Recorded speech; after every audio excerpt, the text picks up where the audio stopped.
Et pour ce grand entretien, donc, nous recevons l'essayiste Charles Onana. Bonjour à vous, Charles Onana. Merci d'être venu aujourd'hui sur Radio Courtoisie. Alors, vous avez écrit un livre assez conséquent, mais particulièrement intéressant et pédagogique, qui s'appelle « Quand l'Afrique bascule ».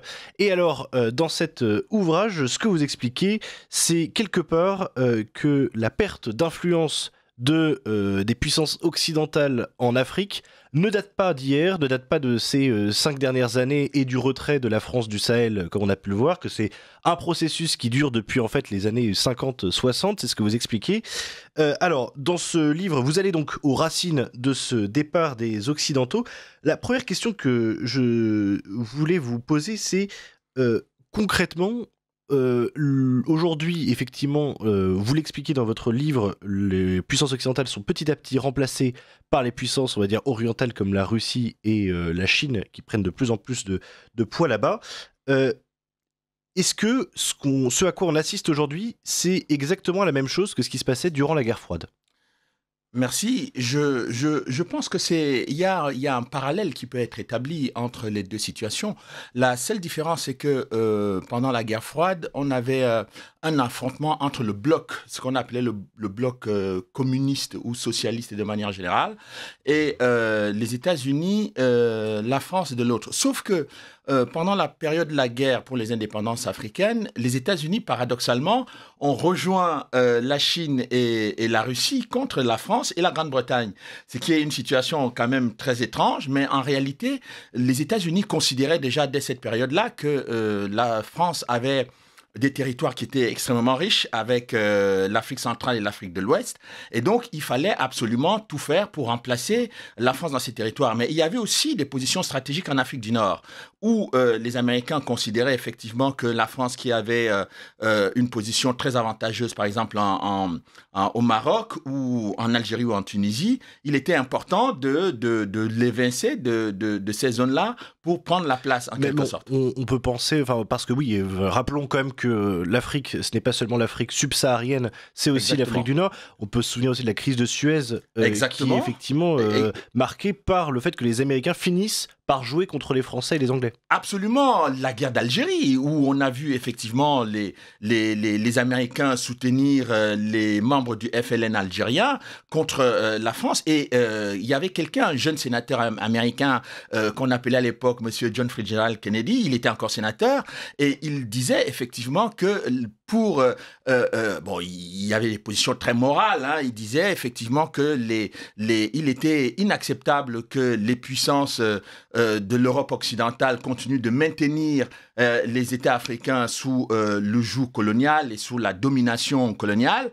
En réalité, ce discours, qui était un discours manifestement très sympathique, très favorable aux États africains, n'avait qu'un seul objectif, c'était de prendre effectivement la place des Français, mais ce n'était pas parce que les Américains voulaient apporter, je dirais, une vision très humaniste, etc., dans ces pays-là. Et on va voir ce processus s'accélérer pendant toute la période de la guerre froide, évidemment, que ce soit en Angola ou au Zaïre, où effectivement la CIA va renverser un président au Zaïre, l'actuel Congo démocratique, qui était le président Lumumba, qui était considéré à l'époque un peu à tort comme très pro-soviétique, mais simplement parce que son pays était bourré de richesses. C'est-à-dire que le Congo aujourd'hui est l'une des grosses réserves mondiales du coltan, c'est-à-dire que le coltan qui est utilisé pour la fabrication de nos téléphones portables, etc.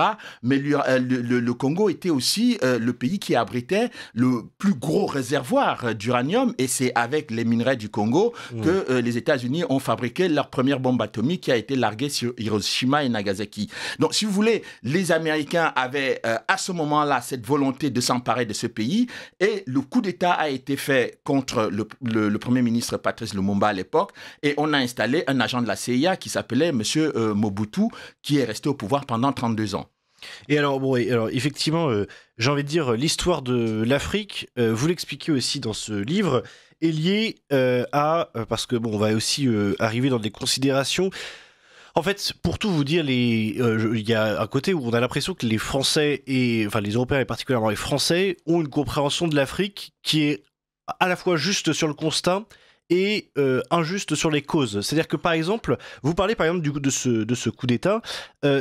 La notion du pouvoir en Afrique, c'est quand même quelque chose de particulièrement, enfin d'assez particulier. Vous expliquez notamment, j'avais lu effectivement ça, c'est le cas du Cameroun que vous prenez comme exemple. Le contre-exemple camerounais, en fait, on lit dans votre livre avec le président donc Paul Biya, que vous décrivez comme en fait responsable de l'effondrement de ce pays qui était autrefois un modèle et qui finalement, comme énormément de dirigeants africains, sont arrivés au pouvoir, alors qu'ils y arrivent démocratiquement par succession ou par un coup d'État, mais qui arrivent au pouvoir, et en fait, qui s'y maintiennent pendant 10 ans, 20 ans, 30 ans, 40 ans, et d'une certaine façon, on a l'impression que la corruption du pouvoir enfin la corruption de la démocratie, c'est quelque chose qui est institutionnel en Afrique. Oui, alors, je pense que c'est des bons élèves des dirigeants français, en réalité. C'est-à-dire que quand on voit le niveau de dossier judiciaire qui accable les dirigeants français, on est quand même un peu surpris de se dire que quand on est en situation parce que le pouvoir politique, au vrai sens du terme, est supposé être un pouvoir de service, où on sert le peuple et les intérêts du peuple. Mais là, vous voyez des gens qui se servent énormément pour eux-mêmes et pour parfois leur propre famille. Vous avez des épouses de gens qui se retrouvent aussi mis en cause dans des affaires d'État, absolument, alors qu'en fait, ces gens n'ont rien à voir. Donc, quand vous prenez le cas du Cameroun, le Cameroun était, dans les années 60, au moment des indépendances, le pays qui était considéré comme très pro-français, où le premier président, Amadou Ahidjo, était un proche de Jacques Foccart et qui était très apprécié par le général de Gaulle, qui considérait que c'était quelqu'un d'extrêmement solide. Et lorsque, en 1982, le président Ahidjo décide de quitter le pouvoir et le transmet à Paul Biya, la CIA, à l'époque, publie un rapport, ou rédige un rapport que j'ai retrouvé, et qui considère que le Cameroun est un pays qui a un avenir très prometteur en Afrique à ce moment-là. Et le président Biya va avoir effectivement des réseaux très proches et du Parti socialiste et des réseaux giscardiens qui vont effectivement entrer en collusion avec le président Biya, et il va rester au pouvoir jusqu'à aujourd'hui. Il a 92 ans et il se présente pour un 8e mandat présidentiel, alors qu'en réalité, le pays est dans un état de délabrement absolu. Donc, qu'est-ce qui s'est passé pendant toute cette période-là, où vous avez effectivement, on peut prendre plusieurs pays comme ça en même temps, où vous avez eu effectivement les affaires de corruption. Je me souviens, j'étais encore jeune à l'époque, lorsque le scandale Carrefour du développement a éclaté en France, où vous avez tous les réseaux socialistes qui étaient mêlés dans des histoires d'organiser un sommet des chefs d'État à Bujumbura au Burundi, et où des sommes faramineuses ont été détournées en France pour pouvoir soi-disant aller financer ce sommet de la francophonie, de ce sommet des chefs d'État, mais en réalité, l'argent s'est retrouvé dans les poches du ministre français de la coopération et de son directeur de cabinet à l'époque, M. Christian Nucci. Donc, toutes ces années ont été des années de corruption. La deuxième grande vague de corruption est arrivée avec l'affaire Elf, où les Français découvraient de façon tout à fait stupéfiante que la plupart des dirigeants de la compagnie pétrolière Elf alimentaient des chefs d'État africains, puisque c'est là-bas qu'on prenait le pétrole. Eh bien, il y avait des rétrocommissions qui étaient destinées à financer les partis politiques français. Il y a eu ensuite une loi d'amnistie pour que, effectivement, tout cela disparaisse. Mais en réalité, le problème, c'est que le peuple français et les peuples d'Afrique ont été floués par ce type d'opération, parce que quand vous avez une compagnie pétrolière comme Elf, donc l'objectif est de renforcer le système énergétique de la France, qui gagne énormément d'argent, c'est-à-dire plusieurs milliards de dollars ou d'euros selon la monnaie qu'on choisit, eh bien, on suppose qu'ils vont réinvestir dans le tissu économique français pour créer des emplois. Et on apprend pendant le procès Elf que la plupart des sommes qui étaient récupérées étaient destinées à des paradis fiscaux. Alors, ça, c'est une vraie question qui se pose, encore une fois, que beaucoup de Français se posent, je pense, sur la question africaine, qui est que la France a toujours financé énormément de projets projets en Afrique. Absolument. Et a financé notamment des projets, alors que ce soit dans le domaine privé ou public d'ailleurs. Absolument, absolument. C'est-à-dire que, tout à en fait, il y a par exemple une politique d'éducation, il y a une politique aussi, par exemple, moi j'ai des membres de ma famille qui ont travaillé dans ce qui était la construction de la voirie à l'époque africaine, justement, dans plusieurs pays, donc ça c'est du public, et à côté de ça, évidemment, il y a du travail dans des entreprises, il y a des entreprises privées, vous l'avez dit, qui investissent aussi en Afrique pour justement faire de l'argent aussi là-bas, mais on a l'impression que peu importe la manière dont on injecte de l'argent en Afrique, peu importe la manière, ça finira toujours dans les mains de quelques personnes qui vont s'acheter les voitures avec, qui vont s'en mettre dans les poches, etc. Alors, vous mettez le doigt sur le gros problème qui est le problème du contrôle public de l'argent public en France.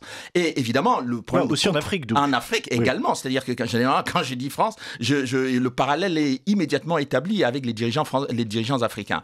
Et d'ailleurs, pourquoi ? Parce que lorsqu'on dit au ministère de la Coopération que nous allons financer, par exemple, la construction des écoles ou des ponts, etc., ce serait quand même intéressant que la Cour des comptes puisse mettre le nez dans ces projets pour voir effectivement la part qui est arrivée à la construction réelle des écoles ou des ponts et de voir s'il y a une partie de l'argent qui s'est volatilisée à la fois dans les poches des dirigeants français et dans les poches des dirigeants africains. Sauf que vous aurez remarqué qu'en France, eh bien, tout ce qui concerne l'Afrique est hors du champ de contrôle du Trésor français et de tous les organismes de contrôle en France. La Cour des comptes n'a pas le droit où on se débrouille pour qu'il n'y ait pas la possibilité de vérifier cela. Eh bien, ce qui s'est passé dans l'affaire Carrefour du développement, c'était effectivement parce que des membres de la Cour des comptes ont mis le nez dans cette histoire et qu'ils voyaient qu'il y avait des associations qui étaient des associations du ministre de la Coopération qui ont été désignées comme ça, sans savoir sur quels critères tout cela a été sélectionné. Eh bien, l'argent est parti et a disparu. On a même vu qu'il y avait une partie de l'argent servait à recevoir des invités du maire, monsieur Christian Nucci, à Grenoble à l'époque. Donc, si vous voulez, l'absence de contrôle général aussi bien du côté africain que du côté français, a permis, n'est-ce pas, que toutes ces aides ou tous ces financements finissent effectivement dans les poches des uns et des autres. Alors, Charles Onana, je rappelle simplement à nos auditeurs que vous êtes essayiste et donc auteur de Quand l'Afrique bascule, pourquoi les Africains rejettent la France et l'Occident aux éditions de l'Artilleur. Vous restez avec nous et dans 10 minutes, nous recevrons Alexis Poulain pour sa chronique et ensuite pour un face-à-face en votre compagnie.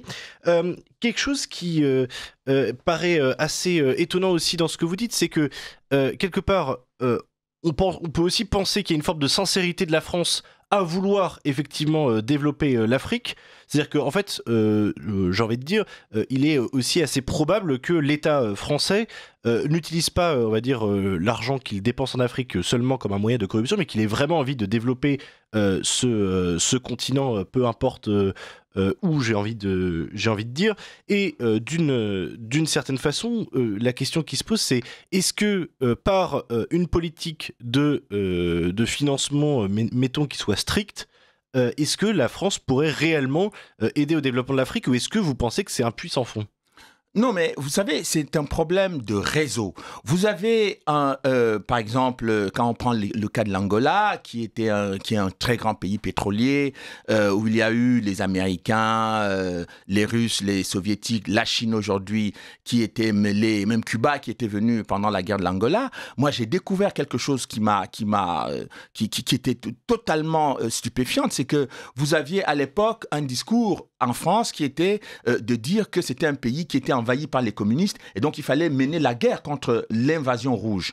Problème, c'est que je découvre dans cette affaire-là que vous avez les réseaux proches de Jacques Chirac et de Charles Pasqua qui sont impliqués auprès de la compagnie pétrolière Elf. Vous avez les réseaux giscardiens qui sont impliqués dans le soutien à un rebelle de l'UNITA qui lutte contre le régime communiste. Et vous avez les réseaux du président président Mitterrand, qui sont mêlés également aux côtés du président en exercice. Donc, alors, quand on vous dit qu'on défend les intérêts de la France, dans ce cas de figure, par exemple, on ne sait pas très bien qui défend les intérêts de la France. Est-ce les réseaux du président Chirac? Oui, est-ce les réseaux du président Mitterrand? Ou est-ce les réseaux giscardiens? Et alors, la question qui se pose, bien sûr, c'est... ce qui a été visible pour les Français, mais visible, j'ai envie de dire presque à l'œil nu, c'est la perte de l'influence française sur ces dernières années précisément. Absolument. Et vous, ce que vous expliquez dans votre livre, c'est que certes, ça vient de, j'ai envie de dire, la France a toujours perdu petit à petit de l'influence en Afrique, mais vous mettez quand même en avant deux responsables principaux qui sont Nicolas Sarkozy et Emmanuel Macron. Absolument. Alors, Nicolas Sarkozy, on connaît effectivement ces histoires avec la Côte d'Ivoire, on connaît cette idée que l'Afrique n'est jamais rentrée dans l'histoire, etc. Mais sur la question d'Emmanuel Macron, ça fait maintenant 8 ans qu'il est au pouvoir, et on a l'impression qu'en 8 ans, la France a dû partir de 4 pays africains, ce qui était quand même jamais arrivé à cette vitesse-là. Jamais. Comment vous expliquez cette chute vertigineuse liée à Emmanuel Macron ? Bah, écoutez, Emmanuel Macron est arrivé un peu comme son parrain, pour ne pas utiliser un terme mafieux. Il est arrivé un peu comme quelqu'un qui était jeune, qui voulait changer les vieilles habitudes des anciens dans les relations franco-africaines. Et donc, à un moment donné, les gens ont pensé effectivement que le bénéfice de la jeunesse ou de la virginité politique pouvait lui accorder une certaine grâce, un certain crédit. Mais on s'est vite rendu compte qu'en fait, il n'y comprenait pas grand-chose et que pire que cela, eh bien, il a commencé à prendre des positions. Je ne sais pas si c'était pour vouloir se faire remarquer, parce que quand il y a un coup d'État qui survient, par exemple, au Mali, en 2020, ben, la première des choses qu'il dit, c'est qu'on va prendre des sanctions contre les putschistes. Mais enfin, la Constitution française n'autorise pas un dirigeant français à décider, lui, tout seul, de façon unilatérale, sans débat parlementaire, d'aller adopter des sanctions dans un pays souverain où il s'est produit une affaire de politique intérieure là-bas. C'est un peu comme si les États-Unis décidaient, s'il y a un changement politique en France, de dire que, eh bien, on va sanctionner tel président parce que sa tête ne nous revient pas. Donc, cette position a été très mal vue et très mal perçue du point de vue, d'abord, des relations amicales que la France entretenait avec le Mali. Deuxièmement, sur le fait que, eh bien, il y a quand même un principe sacré pour tous les États, que ce soit des petits ou des grands États, c'est le principe de souveraineté et de non-ingérence dans les affaires intérieures d'un État. Donc, oui, mais c'était quand même un coup d'État d'une junte militaire. C'est pour ça qu'il y a eu aussi cette oui, mais cette ça, c'est opposition. leur problème. En réalité, on peut considérer que la France doit nécessairement prendre acte du fait qu'il y a des changements politiques. C'est un peu comme les pays africains. Quand il y a un changement politique en France... Si je vais un peu plus loin, selon vous, ce qui serait une position qui se défend tout à fait, hein, mais la France, par exemple, ne devrait pas pousser pour le respect de la démocratie en Afrique. Mais c'est pas ça. C'est-à-dire que s'il y a des changements politiques, eh bien, la France doit soit être dans la position d'un État ami, c'est-à-dire que peut prodiguer des avis ou émettre des opinions politiques, mais on ne prend pas des décisions pour sanctionner des gens qui, eux, ont décidé de façon souveraine dans leur pays de ce qui convient à leur pays. Et le problème... mais ce que je veux dire, c'est que là, en l'occurrence, Charles Onana, c'est pas tout à fait juste ce que vous dites, dans le sens où c'est pas le peuple qui malien qui s'est soulevé contre les dirigeants précédents. C'est une junte militaire, quand même. Mais sauf que le peuple malien avait déjà pris position par rapport... Et on a vu, par exemple, que les Maliens soutenaient effectivement la junte militaire. Qu'est-ce que vous faites quand on voit la junte militaire qui a soutenu le peuple malien qui a soutenu la junte militaire, qui considérait d'ailleurs que M. Ibrahim Boubacar Keïta, qui était arrivé à l'époque, était soutenu à la fois par M. Hollande et par M. Macron. Donc, vous comprenez que pour les populations africaines, il y avait quelque chose de troublant dans cette prise de position, qui était d'ailleurs la première et la plus grande prise de position parmi tous les pays européens. C'est-à-dire que même l'Union européenne est venue un peu à la remorque de la position d'Emmanuel Macron pour appuyer Emmanuel Macron. Et donc ça, c'était très mal vu dans un contexte où il y avait des griefs tout à fait objectifs sur la lutte contre le terrorisme, parce que là encore, je peux en parler, parce que la question de Sarkozy, lorsqu'il a attaqué la Libye, c'était quand même de répandre le djihadisme dans tout le Sahel. Et ça, c'est une catastrophe pour la France. Et donc, on ne peut pas aller, ce que je veux dire, c'est qu'on ne peut pas aller dans un contexte où on considère que le Mali ou ces pays-là sont des pays amis de la France,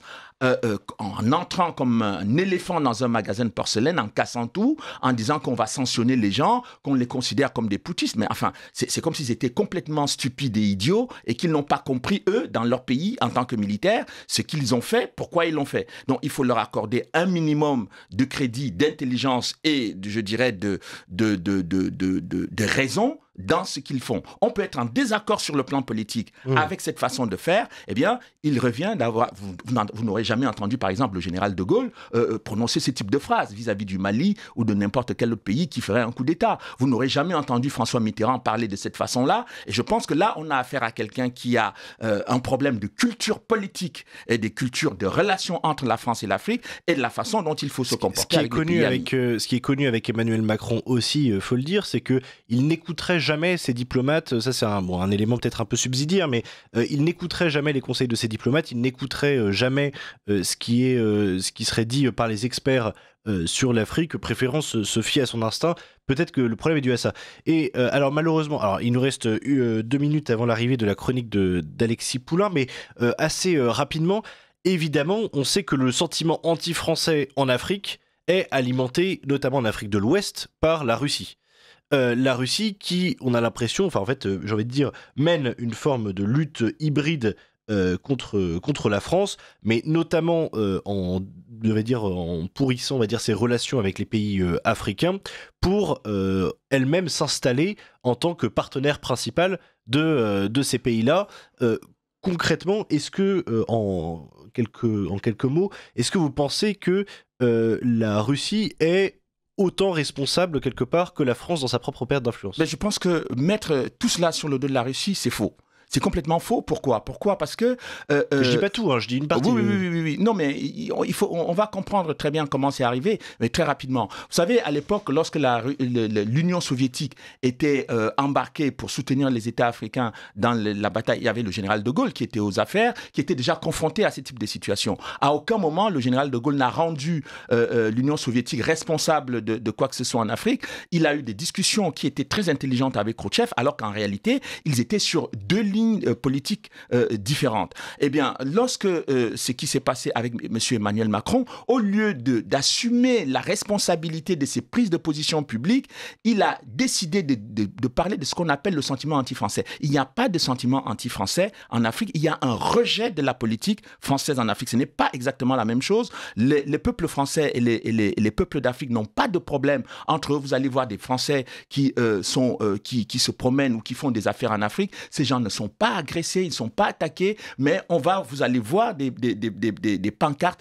contre Emmanuel Macron et contre la France de manière générale, parce que c'est lui qui représente la France sur le plan national et international. Donc, lui, le président Macron, qui a utilisé cette expression de sentiment anti-français, c'est un peu pour appeler les Français à son secours face à une position politique, à une démarche politique qui est totalement inacceptable dans ces pays-là et pour ces peuples-là.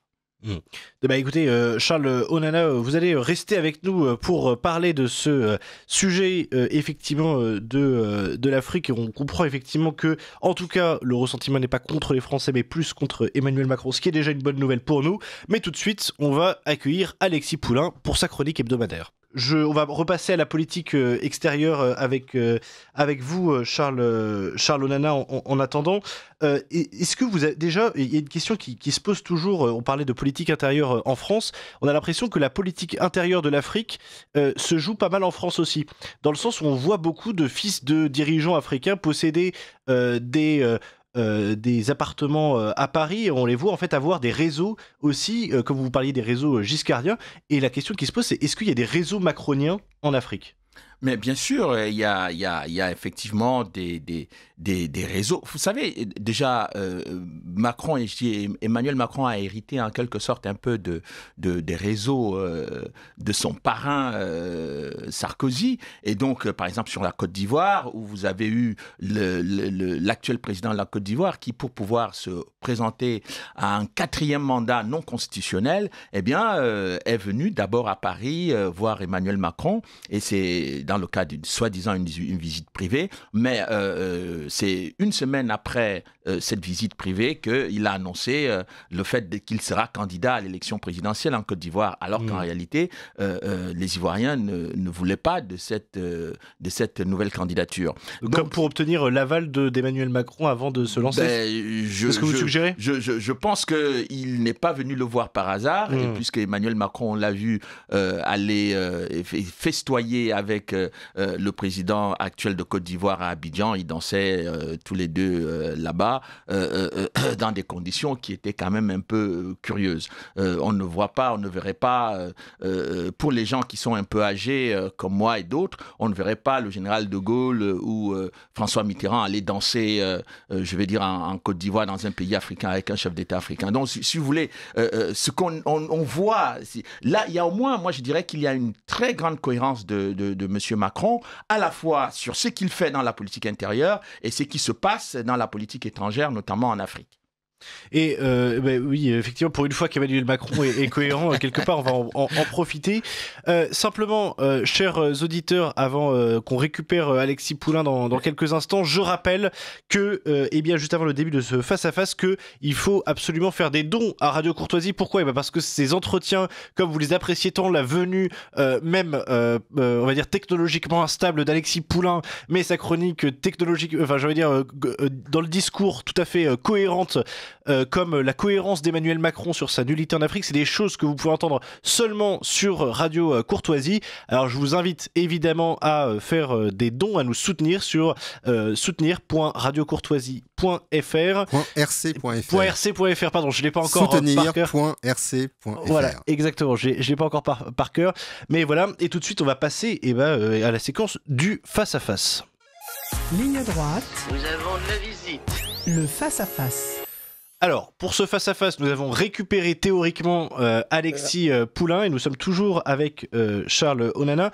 Alexis Poulain, j'ai envie de dire, votre chronique a malheureusement été quelque peu avortée, mais si ça vous dérange pas, on va récupérer un petit peu justement sur cette question d'Emmanuel Macron en Afrique, parce que j'ai envie de dire que vous vous intéressez beaucoup à Emmanuel Macron parce que vous l'adorez, mais au-delà de ça, aussi à la question africaine. Concrètement, vous de votre côté, vous avez pu quand même observer, comme tous les Français ces dernières années, la perte d'influence d'Emmanuel Macron en Afrique. Est-ce que, comme Charles Onana, vous pensez qu'il s'agit d'une erreur qui vient de l'arrogance principalement, si j'ai bien compris, d'Emmanuel Macron et de sa vision presque coloniale, on va dire, des pays africains, ou alors est-ce que vous avez une autre lecture sur sa politique africaine ? Je pense que là, Emmanuel Macron est en partie responsable, mais pas seulement responsable. On parlait du PS, mais François Hollande aussi dans sa pratique. Nicolas Sarkozy aussi, on se rappelle son discours de Dakar qui avait été extrêmement mal pris. Je crois que le problème, c'est en fait une partie de la classe dirigeante française qui reste ancrée dans une vision de la France-Afrique totalement anachronique, avec en plus aujourd'hui des dirigeants totalement atlantistes qui ont laissé tomber la vision multipolaire et non alignée qui avait pu être celle du général de Gaulle, et surtout qui ne veulent pas voir la montée des BRICS. Comme si ce groupe hétérogène de pays, certes, n'existait pas, alors qu'il y a une réelle dynamique et une réelle volonté d'en découdre, à la fois sur l'aspect décolonial, mais aussi sur l'aspect économique, et puis sur l'aspect du respect, tout simplement. Donc je pense qu'on souffre de dirigeants qui sont anachroniques, qui ne sont pas dans l'air du temps, on va dire, et qui sont surtout déconnectés totalement des réalités africaine, avec toujours la même excuse, c'est les Russes. Donc si on a perdu notre influence en Afrique, c'est la faute bien sûr de la Russie qui a fait de l'ingérence de son côté. Alors justement sur la question de la Russie, je vous pose la question à tous les deux, ce sera à qui voudra prendre la parole en premier, mais on a l'impression que sur la Russie, effectivement, ils ont surtout profité d'un départ des Français plus que provoqué en réalité justement cette perte d'influence. En revanche, ce qu'on peut observer du côté russe, c'est quand même qu'ils réalisent des choses en Afrique qui sont incontestablement pire quand même que ce que réalisent les Français depuis qu'il y a une forme un petit peu de moralisation même légère de la façon de fonctionner française en Afrique ces 20 dernières années. Par exemple, je prends l'exemple de ce massacre qui était arrivé au Mali, où en fait les soldats, les mercenaires de Wagner avaient massacré un village entier d'Africains pour accuser ensuite la France d'avoir réalisé ce massacre. On peut prendre aussi la question de la Centrafrique. On a l'impression qu'effectivement, c'est la Russie plus qui contrôle ce pays que les Centrafricains eux-mêmes. On pense aussi à la question du Soudan, où il y avait eu une guerre civile il y a quelques mois, et où Wagner, finalement, qui est aujourd'hui l'Africa Corps, hein, d'ailleurs, qui a changé de nom, s'est installé. Est-ce que, selon vous, Alexis Poulain ou Charles Onana, comme vous voulez, mais pour les Africains, il est vraiment plus judicieux d'avoir comme nouveau partenaire la Russie, ou alors est-ce que finalement c'est la Russie en attendant qu'un autre pays revienne? Charles Onana? Oui, je pense que écoutez, il faut rester lucide et objectif sur cette affaire. La Russie n'a pas tiré une seule balle pour entrer en République centrafricaine, ni pour entrer au Mali, ni pour entrer au Soudan. À l'époque, quand vous évoquez le Soudan avait été mis sur le banc des pays qui soutiennent le terrorisme international par le gouvernement américain. À l'époque, c'était l'administration Clinton et tout le monde a vu qu'il y avait eu une campagne très, très active en France avec M. Bernard Kouchner, Bernard-Henri Lévy, qui accusait le président soudanais de commettre un génocide là-bas, même si je dirais les Nations Unies, à travers la commission d'enquête qui était dirigé à l'époque par M. Antonio Cassese, qui était un juriste international d'origine italienne, avait considéré qu'il n'y avait pas de génocide au Darfour. Mais le suivisme des dirigeants français sur la ligne clintonienne a fait effectivement du Soudan. Vous vous souvenez d'ailleurs qu'à l'époque, le Soudan avait collaboré avec la France pour envoyer le terroriste Carlos en France.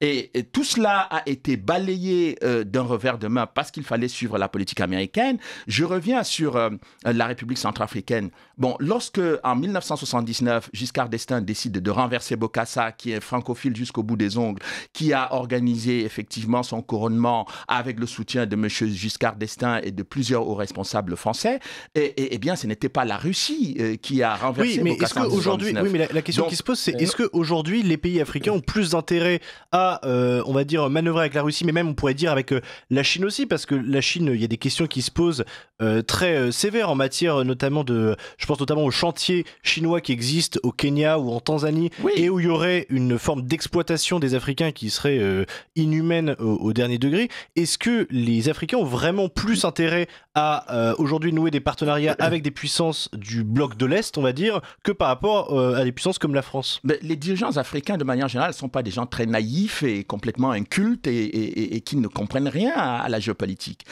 Ils sont parfaitement conscient que la Russie ou la Chine, ce ne sont pas des pays qui sont des pays avec lesquels on va travailler de façon idéale. La preuve, c'est que c'est quand même plus facile de discuter avec un Français ou de parler avec un Français parce qu'on parle la langue française. Et d'ailleurs, je rappellerai, pour ceux qui ont tendance à l'oublier, que dans tous ces pays, il y a encore moins de 10 ans, il y a aucun Russe, aucun Chinois ne pouvait passer devant un Français dans ces pays-là. C'était quasiment mission impossible. Et donc, si, évidemment, la France a perdu pied dans tous ces pays, mais je trouve que le chapeau qu'on est en train de faire porter aux Chinois et aux Russes, sans dire que les Russes sont lavés de tout soupçon ou les Chinois lavés de tout soupçon, il y a un minimum de besoin d'avoir une lecture critique de la politique telle qu'elle a été pratiquée là-bas, parce que, comme je le dis encore, ces pays-là ne pouvaient pas donner un marché à la Chine quand la France était là. C'était quasiment impossible.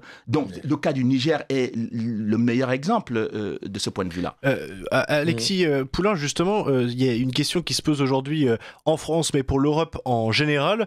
C'est la question, évidemment, la question migratoire, où on sait que la déstabilisation des pays africains, ça signifie beaucoup, je veux dire, le fait que la situation dans ces pays africains soit mauvaise, notamment en Afrique de l'Ouest, ça signifie plus d'immigration en Europe. Concrètement, selon vous, est-ce que justement il y a un juste milieu entre le colonialisme et le fait de laisser notre frontière sud à la merci d'autres puissances qui sont, à défaut d'être ennemies, au moins hostiles? Mais c'est un tout parce que en fait, le colonialisme a changé de visage. On peut dire, vous avez vu récemment, au Maroc, les émeutes de la jeunesse suite à de nombreuses morts, hein, dans un hôpital, de femmes, hein, qui venaient de donner naissance. Pourquoi? Bah, parce qu'il y a une fuite, des médecins, du Maghreb qui viennent, en Italie, en France, hein, pour, colmater les brèches de notre système de santé. Donc à la fois fuite de personnel, qualifié dans ces pays-là, d'où le néocolonialisme, pour, nous faire tourner un système qui est en train de s'effondrer dans nos pays.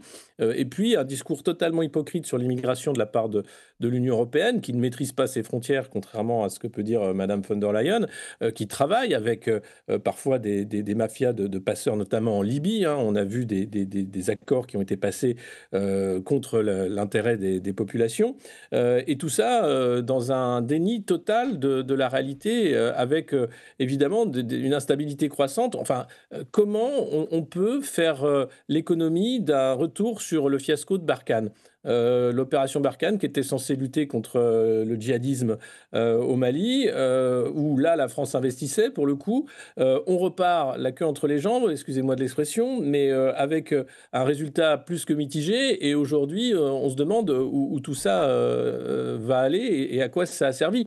Et puis quand on parle de la Chine ou de la Russie, eh bien eux mettent aussi de l'argent, sonnant et trébuchant, investissent énormément, notamment la Chine, hein, dans les infrastructures, ce qui n'a pas été le cas de la France dans les dernières années. Il y a toujours eu cette politique de prédation des richesses qui reste, hein, pour de nombreux partenaires africains malheureusement, mais pour les Chinois, il y a quand même un peu plus de business et un peu plus d'investissement que ce qui a été de notre fait. Donc aujourd'hui, oui, on peut lier les deux problèmes, mais il y a encore une fois pas de volonté de les régler. On est dans un déni volontaire et je ne sais pas pourquoi, parce que c'est un vrai sujet, hein, à la fois populaire et à la fois politique et géopolitique.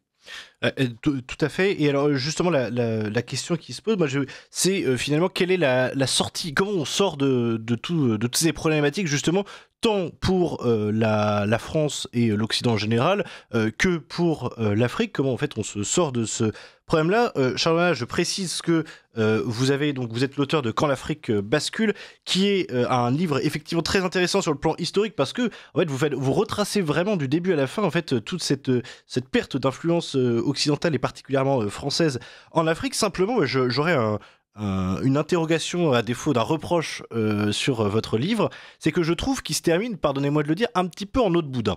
Dans le sens où, si vous voulez, à la fin, dans votre conclusion, vous appelez les dirigeants africains et les populations africaines à ne plus faire de corruption, à se prendre en main, mais en fait, on a l'impression que, d'un certain côté, dans toutes les périodes de décolonisation, dans toutes les périodes post-coloniales, même quand la décolonisation s'est faite de façon très brutale, je pense par exemple à la question, je sais pas, dans un pays comme le Zimbabwe ou d'autres pays, que en fait les pays africains eux-mêmes ont beaucoup de mal à on va dire, à se développer seuls et sans puissance extérieure. Et donc en fait, on a l'impression que votre conclusion, c'est un petit peu un vœu pieux qui n'a pas forcément de matérialité. C'est-à-dire, en fait, aujourd'hui, comment les pays africains peuvent se développer sans être sous une influence d'une puissance étrangère, ou alors sans subir toute la corruption qui est induite par la classe dirigeante? Bon, écoutez, c'est d'abord parce que je considère que la notion de corruption, c'est toujours une notion transversale. Il n'y a pas de corrupteur sans corrompu et inversement. Et puis, je crois que je ramène un peu les choses sur ce que beaucoup de gens aimeraient aujourd'hui. Il y a beaucoup de Français qui ne peuvent pas supporter ce rejet des rapports, par exemple, que la France a eu avec l'Afrique depuis longtemps, mais ce n'est pas dans un système de corruption que vous pouvez régler ce problème, aussi bien du côté français que du côté africain. Alors comment on le règle, ce problème africain? Mais en travaillant et en retrouvant des dirigeants politiques qui ont un peu plus de courage politique. Le général de Gaulle n'aurait jamais accepté de vivre dans une France complètement corrompue, avec des gens corrompus partout, mais aujourd'hui, vous avez des dirigeants français qui qui trouvent tout à fait normal qu'un dirigeant français se retrouve avec plusieurs mises en examen, des condamnations, oui, mais etc. Oui, les dirigeants africains sont rejetés là-bas aussi pour les mêmes raisons. C'est-à-dire que, ce qu'il faut comprendre aujourd'hui, c'est que le rejet des peuples n'est pas quelque chose d'unilatéral.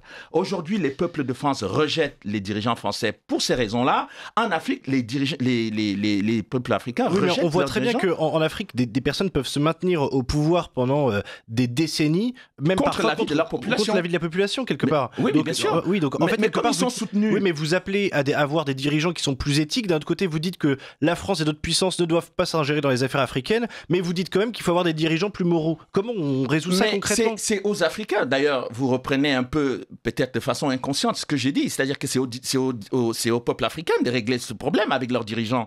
Tout comme c'est aux peuples occidentaux de régler ce problème avec leurs dirigeants. Il n'y a personne, on ne peut pas compter sur des gens à l'extérieur pour venir régler les problèmes qui sont internes à un pays. C'est un peu comme lorsque, en 1940, le général de Gaulle, la France est occupée, mais enfin, il faut quand même d'abord essayer de compter sur des Français. Et s'il n'y avait pas eu de général de Gaulle qui apparaissait à ce moment-là comme un illuminé, parce que toute la classe politique française de l'époque ne le considérait pas, d'ailleurs, y compris sa stratégie d'aller retrouver des gens en Afrique pour venir aider la France à sortir du guêpier dans lequel elle se trouvait, s'il n'y avait pas eu quelqu'un qui prenait le courage, qui parfois apparaît comme quelqu'un de complètement inadapté par rapport à la situation du moment, parce que c'est toujours plus facile pour les gens de se coucher à plat ventre devant une situation difficile, mais c'est toujours beaucoup plus compliqué de trouver des gens qui ont cette audace, ce courage et cette détermination à changer une situation qui semble complètement désespérée. Et donc, je pense que c'est toujours aux populations et au peuple de prendre leurs responsabilités, même si après, bon, vous savez, les hommes politiques, ils essayent toujours de se mettre en embuscade pour récupérer une situation politique qui leur est défavorable.